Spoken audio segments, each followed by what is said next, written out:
Welcome to Penrose Learning, where we make understanding easy.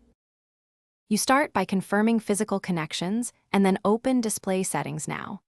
Once done, select the monitor you want to adjust.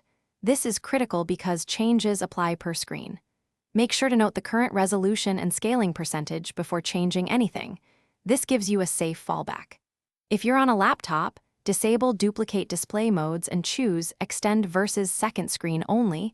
This prevents accidental resolution locks. Now pick the display to configure and proceed to resolution choices.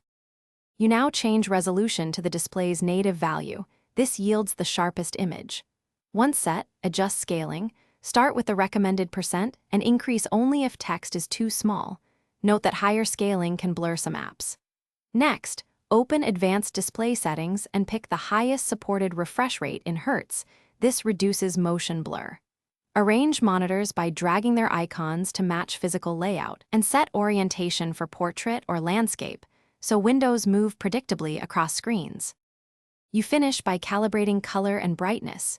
Use the operating system's calibration tool or your monitor's on-screen display for gamma and contrast.